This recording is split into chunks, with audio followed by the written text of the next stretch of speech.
if you remember, in our very first chapter we have studied about the Dalton's atomic theory. हमने एक theory पढ़ी थी वहां पर जिसका नाम था डाल्टन्स एटॉमिक थियरी. बराबर है. उसमें ये कहा था कि एटम्स आर इनडिवाइजेबल, मतलब एटम्स जो है उसे फर्दर डिवाइड किया नहीं जा सकता. अब देखो यहाँ पर ये थोड़ा कॉन्ट्रोवर्शियल स्टेटमेंट है. स्ट्रक्चर ऑफ एटम, हमने ये वर्ड यहाँ पर यूज किया है. स्ट्रक्चर ऑफ एटम, स्ट्रक्चर तो तब हो सकता है ना जब वो चीज को आप अंदर से अलग करके देख सको. अलग हो रहा है, टुकड़े हो रहे हैं, इसका मतलब एटम तो डिवाइजेबल है. तो ये चीज थोड़ी कॉन्ट्रोवर्शियल है. भाई पहले हम ये कहते कि एटम्स आर इनडिवाइजेबल, अब हम पढ़ रहे स्ट्रक्चर ऑफ एटम, तो हकीकत क्या है. तो पहले के टाइम में ये माना जाता था कि कोई भी मैटर है, वो मैटर को आप सब डिवाइड करते जाओ करते जाओ करते जाओ, बहुत छोटे टुकड़े तक ले जाओ, तो लास्ट में कोई एक पोर्शन तो ऐसा बचेगा ही जो अनकटेबल है. मतलब जिसके आप टुकड़े नहीं कर सकते हो, जिसे आप डिवाइड नहीं कर सकते हो, इनडिवाइजेबल है. और ऐसे टुकड़ों को नाम दिया गया था एटम, और कहा गया था एटम्स आर इनडिवाइजेबल, क्योंकि एक ग्रीक वर्ड है जिसका नाम है एटोमियो. एटोमियो. हाँ, ये एटोमियो का मतलब है अनकटेबल या नॉन डिवाइसेबल, जिसके टुकड़े ना हो सके, ऐसा वर्ड है एटोमियो. उसका मीनिंग ये है अनकटेबल या नॉन डिवाइसेबल. तो उसके ऊपर से ये वर्ड आया है एटम. तो एटम आर अनकटेबल, एटम्स आर अनकटेबल ऐसा कहा जाता है था. बट ये जो माइथ थी, माइथ मतलब कि मान्यता थी हमारे या बाकी के साइंटिस्ट की, वो बहुत लॉन्ग टाइम तक चले. और यही माना गया कि एटम जो है वो मैटर का यूनिट पार्ट है, छोटे से छोटा पार्ट है, उसको आप सब डिवाइड नहीं कर सकते. डाल्टन ने तो पूरी थियरी भी दे दी थी इसके ऊपर, जिसको कहा जाता था डाल्टन्स एटॉमिक थियरी, और हमने पढ़ी भी है, आपको ये पता है. बराबर है.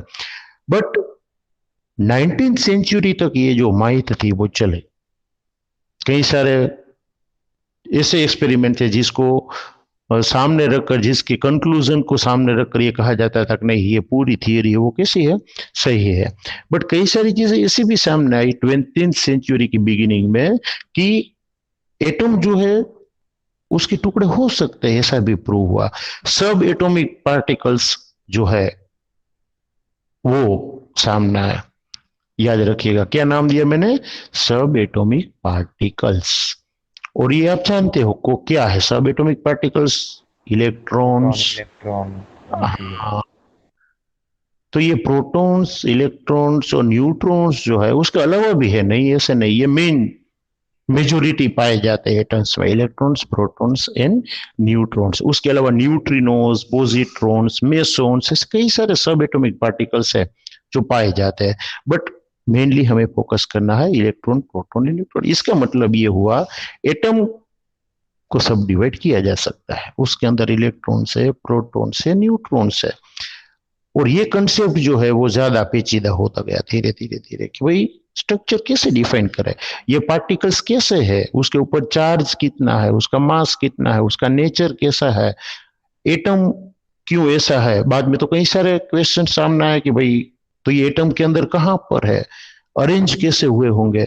ये सारे क्वेश्चंस जो है उसमें से मेन 3-4 ऐसे क्वेश्चंस थे हमारे सामने, मतलब कि साइंटिस्ट लोगों के सामने, कि जिसका आंसर ढूंढना चाहिए, जिसके बेस पर कई सारे जो प्रेडिक्टेंट्स है या जो रिएक्शंस है वो अंदाजा उसका लगाया जा सकता है. उसमें सबसे पहली चीज है स्टेबिलिटी. याद रखिएगा कि एटम के अंदर अगर सब एटॉमिक पार्टिकल है तो एटम स्टेबल क्यों है और कितना स्टेबल है. तो ये स्टेबिलिटी जो है एटम्स की, उसके ऊपर काम करना जरूरी था, वो समझना जरूरी था, उसकी थोड़ी इन्वेंशन होनी जरूरी थी. दूसरा, उसका जो बिहेवियर है. Good afternoon sir. Good afternoon बच्चे. उसका जो बिहेवियर है दोनों टाइप का, फिजिकल एंड केमिकल, वो अलग अलग एटम का अलग अलग कई बार देखा जाता है. अब तो हमें पता है भाई कॉपर के एटम्स अलग होते हैं, विथ रिस्पेक्ट टू निकल के एटम, मतलब अलग अलग एलिमेंट के एटम जो है वो अलग अलग बिहेवियर कर, बट तब तो पता नहीं था, तो उसका बिहेवियर जो है फिजिकल और केमिकल, वो दोनों पता लगना जरूरी है कि उसके लिए रिस्पॉन्सिबल थिंग क्या है, बराबर है।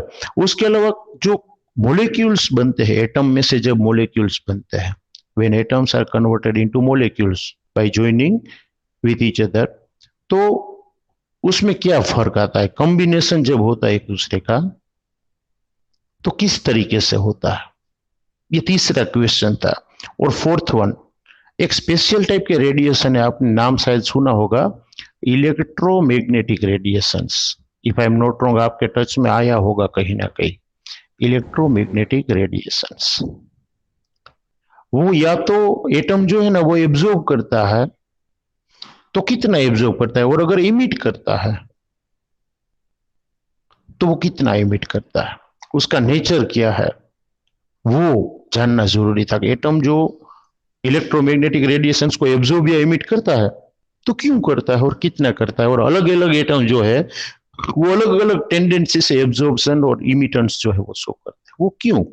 ये सारे क्वेश्चन के आंसर्स तब पता चल सकते हैं अगर हमें एटम का स्ट्रक्चर पता चले, बराबर है, मतलब सब एटॉमिक पार्टिकल्स की अरेंजमेंट पता चले तो हमें एटम का स्ट्रक्चर पता चल सकता है, और एटम का स्ट्रक्चर पता चले तो ये सारे क्वेश्चंस के आंसर जो है वो धीरे धीरे धीरे हमें पता चल सकते हैं। तो अब हम स्ट्रक्चर की ओर थोड़ा बढ़ते हैं कि सब एटॉमिक पार्टिकल्स जो है वो हमें कैसे काम में आने वाले हैं in the derivation of structure of atom. तो प्रूफ जब हम देंगे तो हम सबसे पहले सोचेंगे सब एटॉमिक पार्टिकल्स के बारे में। ऐसा ख्याल क्यों आया, सबसे पहली बात यह है कि भाई एटम जो है उसमें कुछ छुपा हुआ है। तो डाल्टन की जो थियरी थी वो कई सारे लॉज जो है वो एक्सप्लेन करती थी, जैसे हमने पढ़ा था law of conservation of mass. दूसरा कौन सा लॉ पढ़ा था, याद है किसी को? पांच लॉ मैंने Law of पढ़ा है। constant proportion. Law of हाँ हाँ constant proportion. Law of constant proportionality. Law of multiple. हाँ, law of constant proportion, law of multiple proportion, ये सारे लॉज जो है वो हमने पढ़े हैं। तो ये सारे लॉज जो है, Avogadro's law. हाँ एवोगैड्रोस लॉ तो हमने पढ़ा था, गैलियोसेक्स लॉ पढ़ा था, बराबर, खुद डाल्टन की एटॉमिक थियरी पढ़ी थी। ये जो लॉज जो है उसको ये डाल्टन्स थियरी जो है ना वो एक्सप्लेन कर सकती है, ये सारी चीजें अच्छी तरीके से एक्सप्लेन होती है, बट थोड़ी बहुत फिनोमिनन ऐसी थी जिसमें डाल्टन की थियरी फेल हुई थी, वो एक्सप्लेन करने में फेल हुआ था। थोड़ी बहुत फिनोमिनन ही ऐसे थे।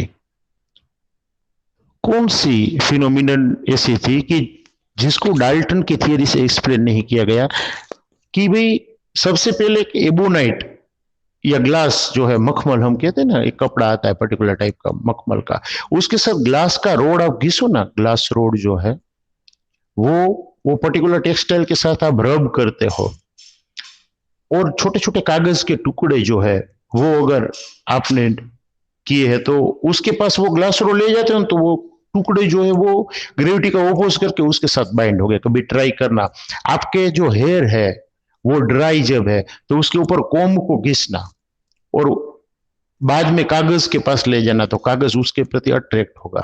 तो क्यों?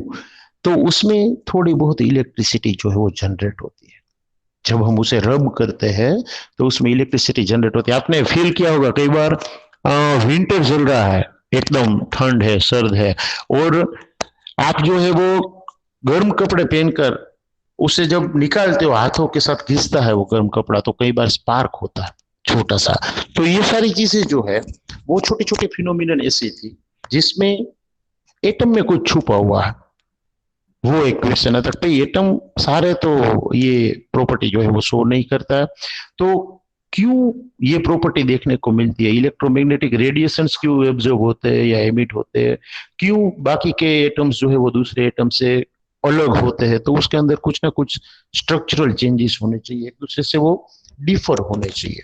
तो ये जो चीज है वो हमें किस तरफ डायरेक्ट करती है, सब एटॉमिक पार्टिकल्स की डिस्कवरी की ओर। और दो पार्टिकल्स ऐसे हैं जिसमें आता है इलेक्ट्रॉन, और प्रोटॉन, इसके ऊपर हम ज्यादा ध्यान देंगे। उसका रीजन ये है कि neutrons are neutral if you remember. Electrons जो है वो नेगेटिवली चार्ज है, अभी तो हमें पता है इसलिए डायरेक्ट लिख रहे हैं, प्रूव कैसे हुआ वो भी देखेंगे। प्रोटॉन जो है वो पॉजिटिवली चार्ज होता है और न्यूट्रॉन्स जो है वो कैसे होते हैं भाई, तो न्यूट्रल होते हैं, मतलब उसके ऊपर कोई पर्टिकुलर चार्ज होता नहीं है। बट हम डिस्कवरी में सबसे पहले ध्यान देने वाले हैं दो चीजों के ऊपर, इलेक्ट्रॉन एंड प्रोटॉन्स, बराबर है। उसमें सबसे पहली जो चीज है वो आ रही है इलेक्ट्रॉन्स। तो सब एटॉमिक पार्टिकल जो है उसमें सबसे पहले हम देखने वाले हैं कि इलेक्ट्रॉन किस तरीके से डिस्कवर हुआ। अब आपको जानकर ये वंडरनेस होगी कि इलेक्ट्रॉन पार्टिकल उसकी प्रॉपर्टी के बेस पर डिफाइन हुआ ना, उससे पहले से वो यूज होता था, बोलो मतलब उसकी कैरेक्टरिस्टिक यूज होती थी। बट ऐसी कोई पार्टिकल है, इलेक्ट्रॉन नाम की कोई चीज है, वो सब एटॉमिक पार्टिकल है, वो हमें बाद में पता चला, साइंटिस्ट लोगों को बाद में पता चला। और सबसे पहले 1830 में, पक्का याद नहीं है बट 1830 के आसपास, 1825 से लेकर 1813 के आजू बाजू एक साइंटिस्ट था जिसका नाम था फेराडे। उसने ये दिखाया जब आप इलेक्ट्रिसिटी पास करते हो कोई ऐसे सॉल्यूशंस में से जिसमें इलेक्ट्रोलाइट है,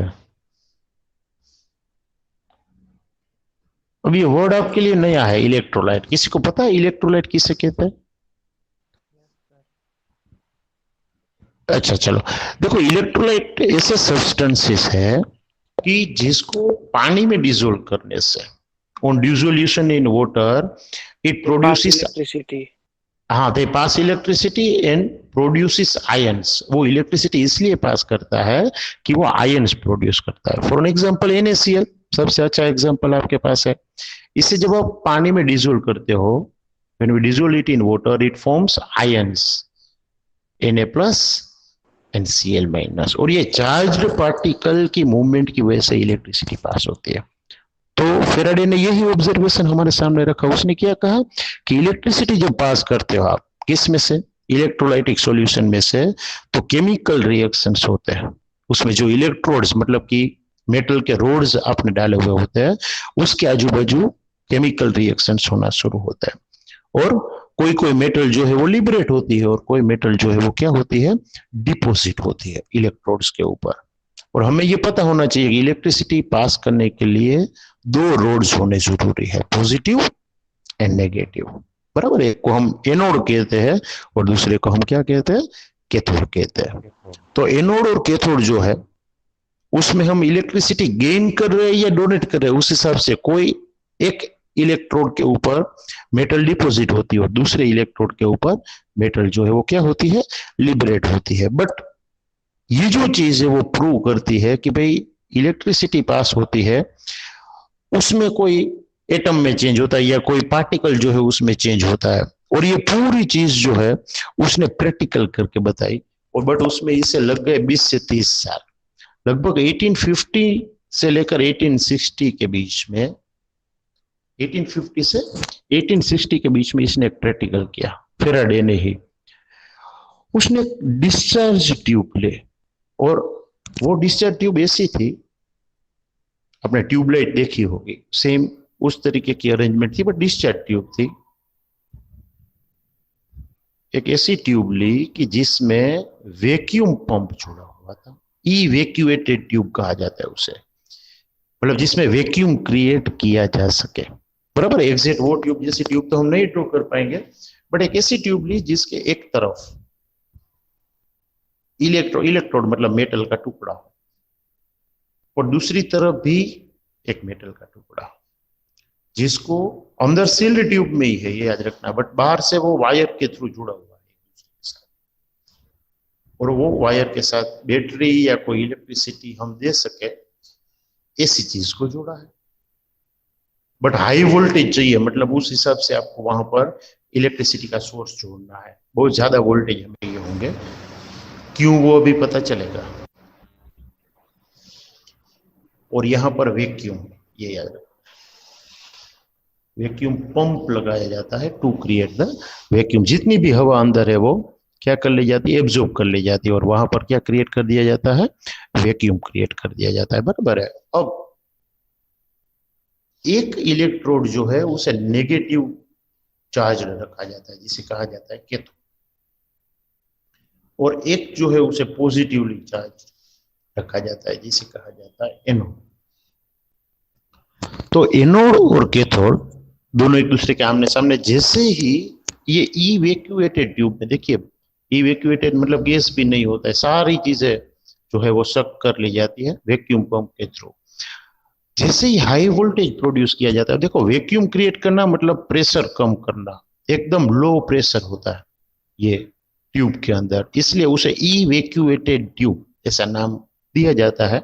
और कैथोड और एनोड एक दूसरे के आमने सामने है, एकदम हाई वोल्टेज जो है वो वहां पर अप्लाई किया जाता है। तब क्या होता है, तब यहां पर जो नेगेटिव चार्ज पार्टिकल है, नेगेटिव चार्ज पार्ट है, इलेक्ट्रोड है, उसकी ओर से थोड़े पार्टिकल्स जो है वो इमिट होते हैं,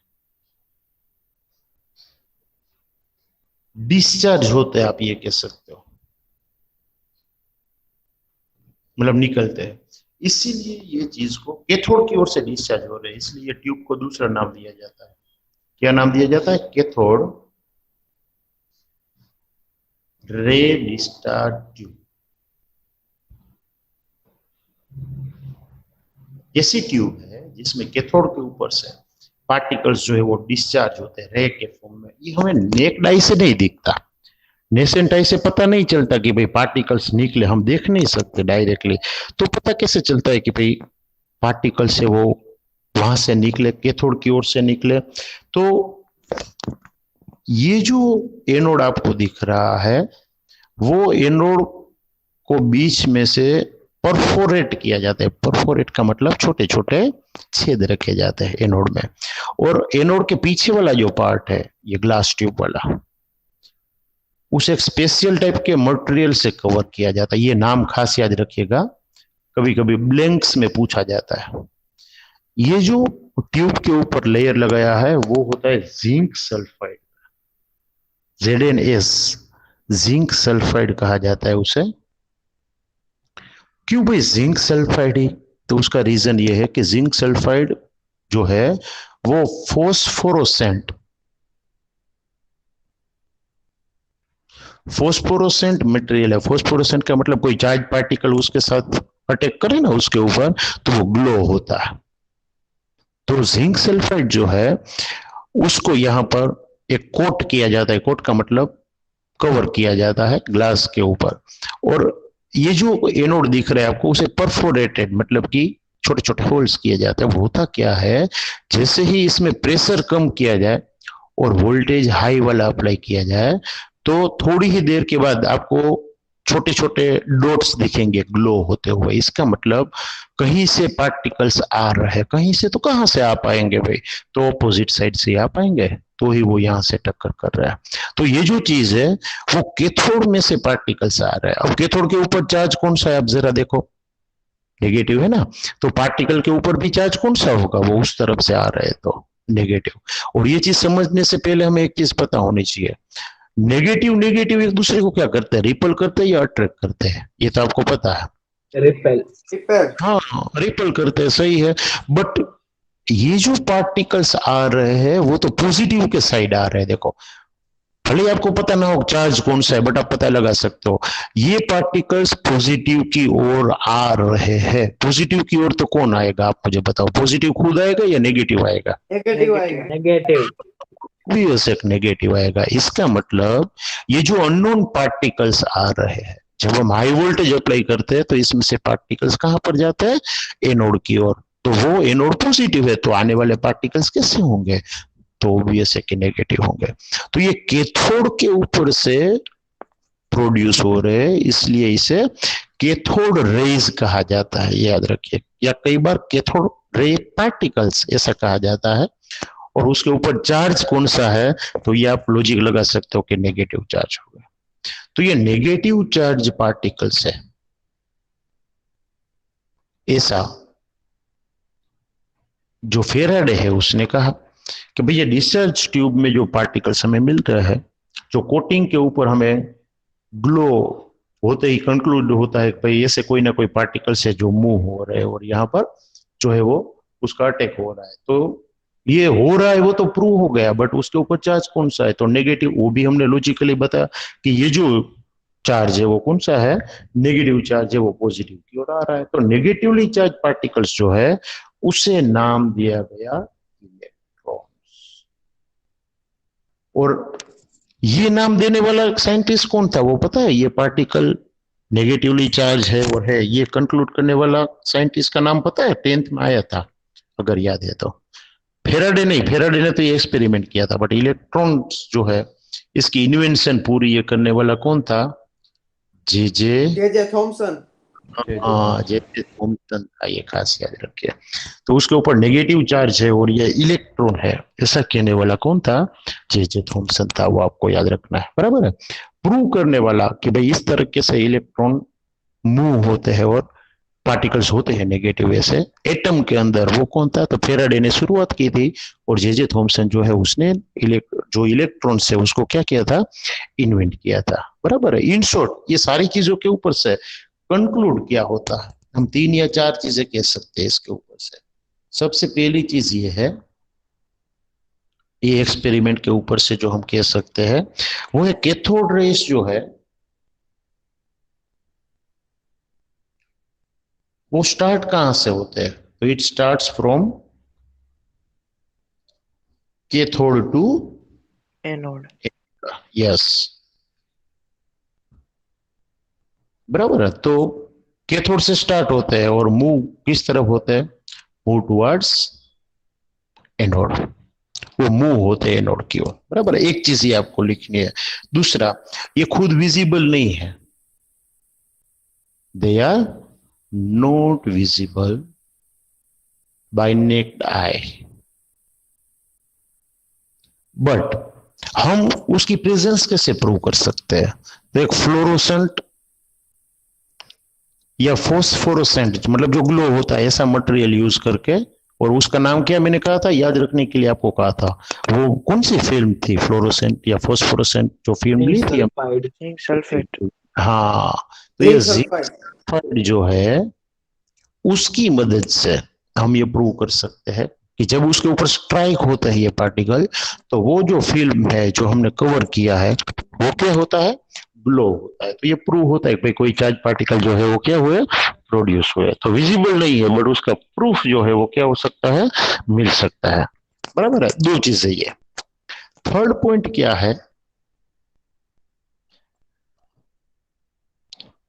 in the absence of electrical as well as magnetic field,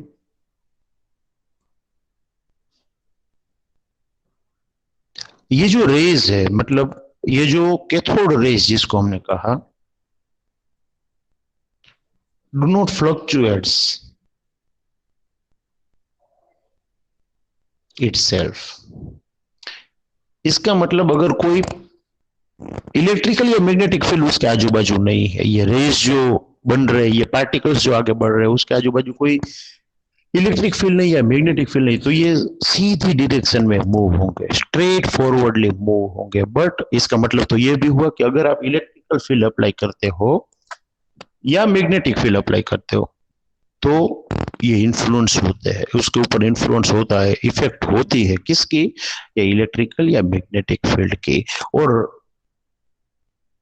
आपको जानकारी अच्छा लगेगा और एक नॉलेज वाली चीज भी है कि हम जो पुराने वाले टीवी यूज करते थे ना, आपको पता है तो बड़े टीवी आते थे, या फ्लैट वाले टीवी नहीं, जिसके पीछे बड़े वो डिब्बे, डब्बा आता था. हाँ वो बड़े डिब्बे जैसा जो अरेंजमेंट था वो यही है, कैथोड रे ट्यूब भी है। वो आगे की जो स्क्रीन आती है ना वो टीवी की, वो ये जिंक सल्फाइड से कोटेड होती थी अंदर से, और पीछे से जो आयंस जो है नेगेटिव और पॉजिटिव चार्ज वो स्ट्राइक होते थे पर्टिकुलर इंटेंसिटी से, और वो पूरी स्क्रीन जो है ना वो ग्लो होती थी।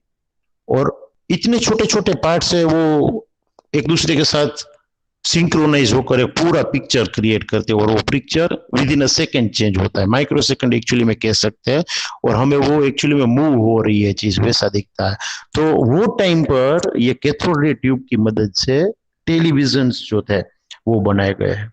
तो ये टेलीविजन जो था पुराना वाला, अब तो एलईडी आ गए हैं, बराबर है, और कई नई नई टेक्नोलॉजी आ गई है, बट ये पूरी जिंक सल्फाइड की बदौलत, मतलब ऐसे फ्लोरोसेंट मटेरियल की बदौलत हम वो चीज जो है वो देख सकते थे। वो जो पुराना वाला टीवी है वो ये कैथोड रे ट्यूब ही है, बराबर है। तो ये जो चीज है वो मैग्नेटिक फील्ड और इलेक्ट्रिक फील्ड जो है उसके अंडर इन्फ्लुएंस होती है। तो आपने वैसे टीवी को कभी देखा है तो उसके बाजू में अगर मोबाइल पड़ा है ना, और सडनली किसी का मोबाइल बजता है, मतलब कि कोई आपको कॉल लगाता है, तो वो टीवी में भी आवाज आती है, आपने मार्क किया होगा, बीच में इन्फ्लुएंस आता है। तो क्यों? तो उसका रीजन ये है कि ये जो रेज है कैथोड रे जिसे हम कहते हैं, उसके ऊपर इलेक्ट्रिकल और मैग्नेटिक फील्ड का इफेक्ट होता है। तो जब कोई आपको कॉल करता है तो वो सिग्नल्स जो है वो टीवी के सिग्नल्स को जो है वो क्या करते हैं, डिस्टर्ब करते हैं, और सर उसकी कई बार आवाज स्क्रीन भी फ्लक्चुएट होती है। हाँ होती है, और होगी ना, क्योंकि वो पार्टिकल की मूवमेंट जो है वो गड़बड़ हो जाती है तब। वरना क्या है कि एक कांस्टेंट फ्लो मिलता है वो पार्टिकल का और पिक्चर क्लियर रहता है। बट जैसे ये मोबाइल आता है तो उसके सिग्नल में थोड़ा डिस्टर्बेंस क्रिएट होता है, तो उसका फ्लो टूट जाता है, वो कंटिन्यूअसली फ्लो नहीं मिलता है जो मिलना चाहिए। तो पिक्चर भी आपको कांस्टेंट वाली जो है वो वहां पर मिलती नहीं है, ये खास याद रखना है। तो वो इन्फ्लुएंस वहां पर दिखता है। ये सिर्फ प्रैक्टिकल एग्जांपल था, इसलिए मैंने आपको कहा, बराबर है। और जो इलेक्ट्रिक और मैग्नेटिक फील्ड है वो कितना इफेक्ट करते हैं ऐसे चार्ज पार्टिकल को। तो कैथोड रेज जो है वो नेगेटिव चार्ज पार्टिकल्स है।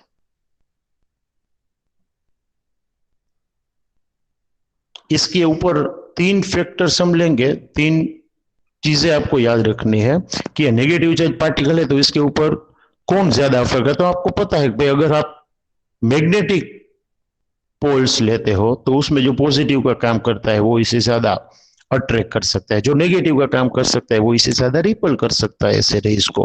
और आप इलेक्ट्रिकल फील्ड लेते हो तो आपको पता ही है negative negative repels each other और negative positive attracts each other. तो उसके लिए पूरा एक्सपेरिमेंट है, इसके बाद में मास टू चार्ज रेशियो जैसा एक एक्सपेरिमेंट आएगा जो हम देखेंगे, थोड़ा स्पीडी से। बट ये 4 पॉइंट और 5वां पॉइंट और लास्ट पॉइंट है कि इसके ऊपर से हम ये कह सकते हैं कि कैरेक्टरिस्टिक जो है कैथोड रे की कैरेक्टरिस्टिक्स जो है वो डिपेंड नहीं करती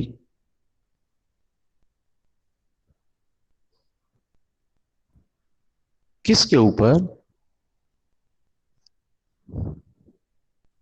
मटेरियल के ऊपर।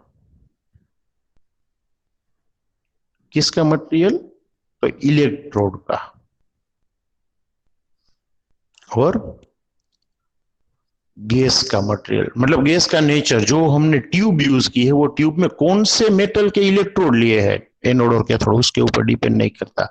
और कौन सा गैस भरे, जनरली तो हम वैक्यूम ही रखते हैं ताकि कोई दिक्कत ना हो, बट अगर थोड़ा बहुत गैस है तो भी उसके ऊपर ये चीज जो है वो ज्यादा डिपेंड करती नहीं है। जो कैथोड रे ट्यूब में प्रेजेंट है वैसे गैस की बात हो रही है, बराबर है। तो हम ये कह सकते हैं कि भाई इलेक्ट्रॉन जो है वो एक सब एटॉमिक पार्टिकल है, इज वन सब एटॉमिक पार्टिकल एटम का, और हैविंग कौन सा चार्ज है भाई उसके ऊपर? Negative charge. ये तो हमने इलेक्ट्रॉन के गुणगान गाए भाई कि इलेक्ट्रॉन जो है वो नेगेटिव चार्ज है। बट आपने वो 4 क्वेश्चन ध्यान से अगर देखे हैं, मैंने चैप्टर शुरू किया वहां पर कहा था कि सबसे पहला पॉइंट कौन सा था जो हमें समझना है, जो साइंटिस्ट लोगों के सामने क्वेश्चन था, वो था स्टेबिलिटी। देखो यहां पर है, तो इलेक्ट्रॉन्स मिले वो नेगेटिवली चार्ज मिले, बराबर है। अभी इलेक्ट्रॉन का मास कैसे ढूंढना है वो तो हम देखेंगे, या किसने ढूंढा वो भी कहेंगे। बट अब हम ये कहने वाले, एक क्वेश्चन में आपके दिमाग में घुसा दूं तो आप सोचते रहिएगा कि भाई प्रोटॉन पॉजिटिव चार्ज है, हम ये कह सकते हैं प्रोटॉन जो है वो पॉजिटिवली चार्ज है, हम ये भी कहने वाले। इलेक्ट्रॉन नेगेटिवली चार्ज है, प्रोटॉन पॉजिटिवली चार्ज है, और ये दोनों एटम के अंदर प्रेजेंट है। खास याद रखिएगा, एटम के अंदर तो दोनों प्रेजेंट है, नेगेटिव और पॉजिटिव। अब स्टेबिलिटी वाली बात आती है, तो एटम स्टेबल क्यों? एक्चुअली में तो क्या होना चाहिए कि जितने नेगेटिव चार्ज पार्टिकल है वो सब पॉजिटिव के साथ जुड़ जाने चाहिए, इलेक्ट्रॉन्स और प्रोटॉन एक दूसरे के साथ जुड़ जाने चाहिए। क्यों? तो अभी आपने कहा कि अपोजिट चार्ज वाली चीजें एक दूसरे को क्या करती है, अट्रैक्ट करती है, बट ऐसा नहीं होता। They are oppositely charged particles with respect to each other, फिर भी वो स्टेबल है। तो ये स्टेबिलिटी क्यों, एटम इतना स्टेबल क्यों है, ये सबसे बड़ा क्वेश्चन है, बराबर। तो ये सोचते रहिएगा, आज का होमवर्क है, क्यों स्टेबल है। इलेक्ट्रॉन नेगेटिवली चार्ज है और एटम के अंदर प्रेजेंट है, वो हमने प्रूव किया यहाँ पर। अब इलेक्ट्रॉन के बारे में थोड़ा और जान लेते हैं, अभी हमारे पास 8-10 मिनट है, तो एक टॉपिक लेते हैं कि जो इलेक्ट्रॉन है उसके ऊपर चार्ज कितना है और मास इलेक्ट्रॉन का कितना है। एक्चुअली में ये कोई पूछेगा नहीं आपको, बट जस्ट फॉर इंफॉर्मेशन आपको पता होना चाहिए कि ये चार्ज और मास जो है वो किसने और कितना जो है वो डिराइव किया, बराबर, और किस मेथड से डिराइव किया। तो हमने एक साइंटिस्ट का नाम लिया इलेक्ट्रॉन को, जिसने इन्वेंट किया था, जे थॉमसन। उसने एक मेजरमेंट किया और वो था charge to mass ratio. Charge और मास का रेशियो इलेक्ट्रॉन का जो है वो सबसे पहले ये जे थॉमसन नाम के साइंटिस्ट ने जो है वो क्या किया था, डिराइव किया था। किसकी मदद से? तो कैथोड रे ट्यूब की मदद से, जो आगे हमने पढ़ा। उसके ऊपर एक्सपेरिमेंट करके उसने ये चार्ज टू मास रेशियो जो है वो डिराइव किया था। चार्ज को है ना जनरली सी मतलब कूलम से दिखाया जाता है, सिंबल कई बार ई दिया जाता है, और कैपिटल सी मतलब कूलम में मेजर होता है। और मास जो है वो एम ई कहा जाता है, एम मतलब मास और ई मतलब इलेक्ट्रॉन का मास, ये याद रखिएगा। तो एम ई जब लिखा हुआ है तो ये मास का इलेक्ट्रॉन का मास है, ये मास जो है वो इलेक्ट्रॉन का है, वो आपको याद होना चाहिए। ये दोनों का रेशियो जो है वो किसने मेजर किया था? तो जो जे थॉमसन नाम का साइंटिस्ट था उसने क्या किया, उसने ये कैथोड रे जो ट्यूब है, एक ट्यूब ली थी ना हमने आगे, ऐसा एक कैथोड रे ट्यूब लिया था, जिसमें आपने क्या किया था, एक तरफ रखा था कैथोड और एक तरफ क्या रखा था, एनोड रखा था, बराबर। उसके इर्द गिर्द उसमें से पास होने वाला जो कैथोड रे है उसके आजू बाजू दो अलग अलग फील्ड अप्लाई किए। एक अप्लाई किया मैग्नेटिक फील्ड, मतलब मैग्नेट, एक नॉर्थ पोल और एक साउथ पोल, ये खास याद रखिएगा। और उसके परपेंडिकुलर उसने अप्लाई किया, कलर चेंज कर देता हूं ताकि आपको दिखे, इलेक्ट्रिक फील्ड। एक तरफ पॉजिटिव चार्ज रखा उसने और दूसरी तरफ नेगेटिव चार्ज रखा।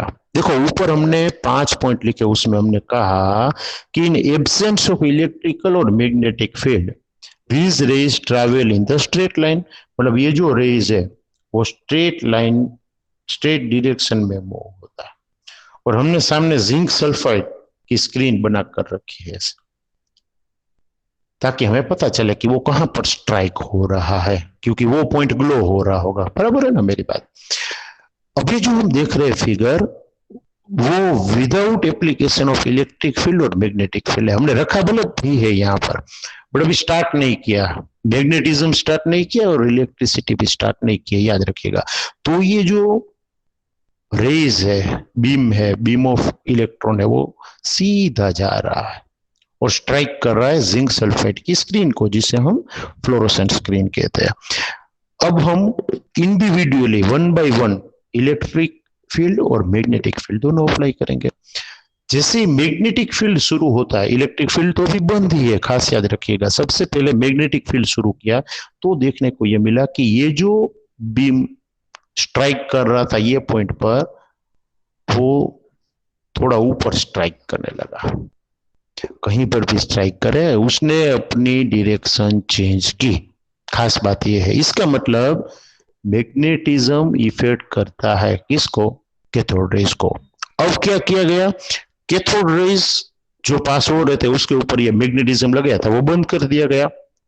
और इलेक्ट्रिसिटी अप्लाई की गई, बराबर है, तो कोई और साइड में फ्लक्चुएट हुआ। ये फ्लक्चुएशन क्यों देखने को मिलता है कि ये जो नेगेटिव चार्ज पार्टिकल है वो इलेक्ट्रिसिटी आप अप्लाई करते हो तो पॉजिटिव की ओर खींचे चले जाते हैं, और जब आप मैग्नेटिज्म अप्लाई करते हो तो भी अपनी डायरेक्शन क्या करते हैं, चेंज करते हैं, क्योंकि कोई एक पोल उसे रिपल कर रहा होगा और दूसरा पोल उसे क्या कर रहा होगा, अट्रैक्ट कर रहा होगा, बराबर है। तो ये हमें याद रखना है कि under the influence of either electric field और magnetic field ray particles change their direction of propagation. Propagation मतलब आगे बढ़ने की डायरेक्शन चेंज करते हैं, but in absence of electric field और magnetic field they start moving towards straight direction, वो straight line में ही मूव होते जाते हैं। और उसने तीन चीजें जो है वो हमें कही,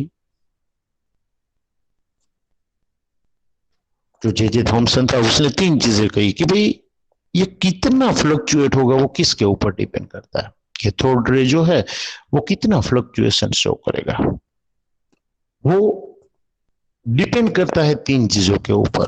फर्स्ट वन क्या है, तो नेगेटिव चार्ज कितना है, मतलब इंटेंसिटी या तो मैग्नीट्यूड